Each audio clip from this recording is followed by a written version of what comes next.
Today we're with Rachel Eyler, who we haven't seen at church for a while, but for a very good reason. Rachel, you want to tell us what you're doing? Well, I am working at a rehab nursing home, and Sunday is actually my first day of work of the week, and so I'm a recreational assistant. So with that job, I interact with the residents there through activities, through um, actually just going and talking to them, some of them, and just trying to be a positive influence for the Lord there. I talked to you the other day and you told me how life has really changed a lot since the quarantine. Do you want to tell the others? Oh, absolutely. With the closure of family and visitors and friends coming to see the residents, it's made a big impact on their communicating with their family. It's made a big difference on how we can uh, conduct our activities with them. No longer can we have group activities. They all have to be one-on-one in their rooms. And being there's no group activities, that means, and no volunteers, that means on Sundays there's no church. So it's up to me as an activity individual to provide that for them. And so I've been um, using the Sunshine songbook that we have Mm. at the home, and that's what we use in the church services there. And been copying music on my phone, so I have the music and getting in my Bible. I have a devotional Bible from the Women of Faith, and I pull out something every time when I see something that I think maybe would be encouraging to them, and do a little devotional with them. Read um, the app on my phone that plays the Bible, so I can play that instead of read it, because being we're in quarantine, that means I'm wearing a mask and I'm wearing goggles. So just breathing is making my goggles all steam up, and it's kind of hard to see with that. So I kind of have a lot of it just recorded on my phone, other than the devotional that I read out of the Bible there, and so we sing songs, and we read the scripture, and we do a little devotional, and then I open with a prayer, of course, and then I ask them if they would like to close, usually, and so it's making them participate, and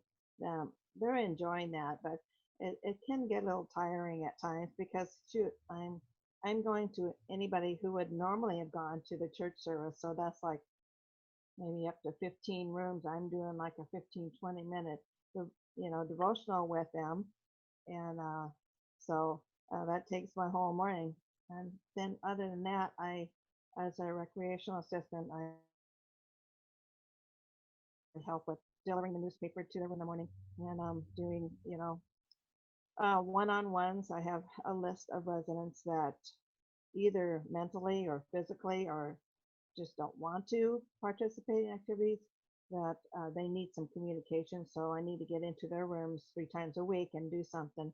But with, the family not being able to come in, we got to try to keep the residents in contact with their families. So we're doing a lot of Skyping with families and setting that up with them, and the older families that don't understand that, it's kind of hard to get them to understand how to do it and get it set up. But and then once they have that set up, we can, Skype with them. But sometimes they like to get on there and try Skyping when we're not ready, and it's kind of like we're the one in the lead. We're the one that has to do the calling.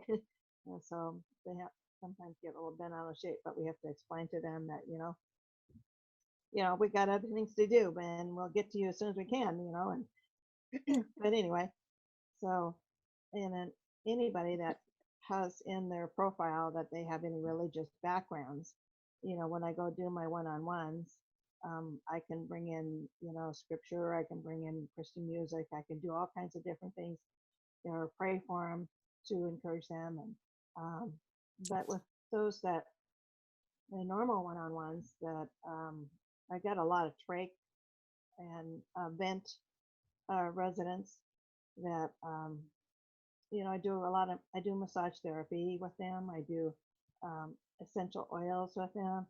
I read from the newspaper to them, or I just go and talk to them, just communicate with them and just try to, give them a sense of happiness, a sense of joy, sense of this, we're all in this together, and let's just make the best of this, and you know, a positive attitude, that's what all about, and making their life more pleasurable, more enjoyable. So, That's so beautiful.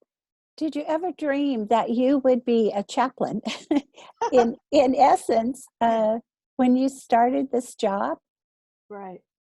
that's you are the hands and feet of Jesus to these people, Rachel, and such a beautiful thing. Yeah. Well, it's a fun job. I can let my personality just go. I can be my jolly old self. That's Yeah, great. and yeah, I know they get a kick out of me because I'm throwing jokes at them, doing tricks on them, doing fun little things with them. That you know they can get a laugh at, and laughter is a medicine. It's definitely a medicine. It is. Thank you so much for spending this time. I know that the Crossview crew who has really missed you will just really enjoy seeing this. It's so good to see your face again. Oh, thank you. It's good to see yours as well. Hi, everybody. Miss you guys. I wish I could be there, but I was hired to work Sundays, and I didn't realize it when I first started working. I was told that I would be able to make it to the first service and then head off to work, but that didn't work out that way. So anyway, I'm where I'm at, and I'm doing the best I can. You're still a part of us. Thank you. We love you. Thank you. Love you too.